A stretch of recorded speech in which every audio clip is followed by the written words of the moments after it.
He said, it's for sale. He threw me a number. I said, sold. And it was sold over a phone call in about 30 seconds. Okay, what we have here is a 1965 Cobra Backdraft. It's got a Roush 402 racing engine in it, and it's always been my dream car. I started off with a Cobra back when I was 25, first one I ever got. My buddy Danny and I went to pick it up and we were driving it home, and he got on it very hard, and the plate flew right off the car, went flying back about a half a mile behind us. We had to slow down and turn around and go get the plate. So I brought the car home, and at 25 years old, I couldn't believe it was in my garage. I actually had to go down and look every now and then to make sure it was still there. 20 Cobras later, I've had every kit you can imagine. Factory 5, Shell Valley, ERA, Contemporary, Super Performance, and this is my first Backdraft.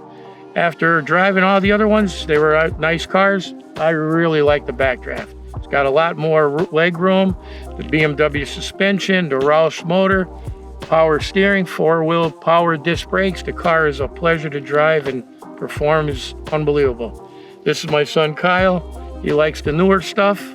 I'm still old school. So the story on this one, we were looking at a couple Corvettes at one of our buddies' shops, and it was at the shop, and we walked in, and my dad asked if the Cobra was for sale because he does love his Cobras. Anytime we see something that we like, we always ask, is it for sale? And usually the answer we get is everything is for sale. So our buddy called up the owner of the car, and it turned out to be somebody that my dad used to work with way back. You want to touch on that a little bit? Yeah, I worked with the guy probably 25, 30 years ago. He was a boss, a supervisor. I was a worker, and he was a car guy. We got to be good friends. I sold him a few cars. Actually sold them to him, bought them back, helped him sell them when he was ready to get rid of them. I seen the guy at the shop's phone, the name on there, and I said, oh my God, it's that Dave. And he's yelling, who's that? Is that in the background? Is that Fred? And I said, yeah. And he goes, what do you want? I said, I want to buy your Cobra. He said, it's for sale. He threw me a number. I said, sold. It was sold over a phone call in about 30 seconds. So you just, you really never know. We went up looking for something, and you come home and you bought something else, and that happens a lot more than you think. Yeah, you never know when the next one's going to come along. But I tell him, there's always another one coming down the road. And how about, you mentioned Danny, how about the time that you were going to buy the real Cobra? Yeah, we found a real 427 Cobra with only a few hundred miles, was one of the 7 missing up in Montrose, Pennsylvania. Local. And it was the real deal. We found the car. The guy was a fireman that got crippled in New York in an accident. He bought a Cobra, the 61 Corvette Fuelie, and he had the Cobra in his basement by the furnace with the original tires and everything. And at the time, I was a young kid, again, 25 years old or so, and couldn't come up with the money he wanted. He wanted $250 cash, and there was no way I could raise it. I tried it with all kind of friends, and just couldn't get it done. And the sad part was we could have sold it. We called Barrett Jackson. They said, if you got that car and you can bring it here, we'll get you 430 grand for it. But needless to say, the word got out, and a big collector from Maryland wound up buying the car, and he got the car. But that's just a story. But that was a real 427 Shelby Cobra, one of 7 of the ones that were missing, unaccounted for. So I think a lot of people have questions on the kit cars. What makes the Backdraft different from all these other kits? Backdraft is made in South Africa. It's factory made. It's got all BMW suspension. It's a complete roller. When you get it, you can actually get it with a full drivetrain.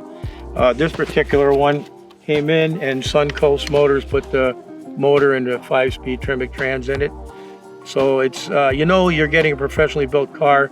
You don't know on a kit. I mean, there's great builders out there, but there's a lot of guys that do it in their backyard. And when you got that kind of horsepower and speed, I'd like to know somebody did it that knew what they were doing. You know what? When I first saw the car, it's like the other guys, the younger guys than me, when they saw that Lamborghini Countach.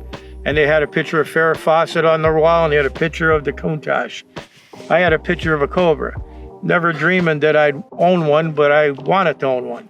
And I just, you know, kept thinking someday I'll own it. And the opportunity came, and I had enough money to get it, and I bought one. And ever since then, Whenever I get rid of one, I look for another one.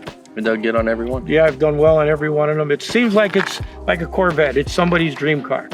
Two cars that most people want to own someday is a Corvette and the Cobra. The time that we found the Cobra on Cobra Country, what Everett Morrison kit. It was the Ferrari red car. Yeah, had a 514 Ford Stroker motor in it with 650 horsepower. Yeah, so that was the first one that I actually bought himself. And that was a few years back, and we wound up selling it to a guy who was looking for a Cobra, but not really looking actively for one, but loved the color. Asked us if the color was Ferrari red. He was going to buy it because he owned the Ferrari collection, bunch of Ferraris. So he wanted a Ferrari red, and the car was, and it had the 514 Ford Stroker motor, 650 horse. And I told the guy, he was a younger guy, and I told him, I said, when you get the car, be very careful with the car till you get used to driving it, because these things will come right around on you. They're overpowered. And he didn't want to hear it because he's like, oh, I drive the Ferraris, I'm used to all that. And he didn't want to take the warning. Yeah, he didn't want to pay attention. But anyway, to make a long story short, he bought the car. We didn't hear from him for about 3 months. It was a long time. A long time. And then he calls me up one day and says, Fred, I need a favor. I said, what's that? He said, I need an appraisal on that car I bought off you a few months ago. I said, why? What's the matter? He said, well, the insurance wants an appraisal on the car, what it was worth, what I paid you. He said, I totaled the car out the first day I got it. He said, matter of fact, he said, I actually smashed one of my Ferraris in my driveway fooling around with that Cobra. He said, I didn't have the nerve to call you and tell you because I did it the first day and you told me. He said, but now I need it because I got to get that paperwork to get my money from the insurance company. But he said, I called Everett Morrison up. They came and looked at it. It's totaled. It can't be fixed. I just don't think a lot of people realize how dangerous these cars are with how light they are and the motors in them and all that. I mean, it really is a nasty car. When I just remember even driving home with one of the first ones that you bought. I was probably 6 or 7, right in the middle, and it really is a nasty car. Yeah, they're not to be fooled with. You got to be respectful of the car. You got burnt. You got a scar on. Well, on yeah, leg. that's what they call a snake bite. Right on my back of my leg, I got bitten with one of them. On the side exhaust, they're about 1,500 degrees, and I was stupid enough to wear shorts like I am today, and when it hits, it just sticks like a steak sizzling on a grill.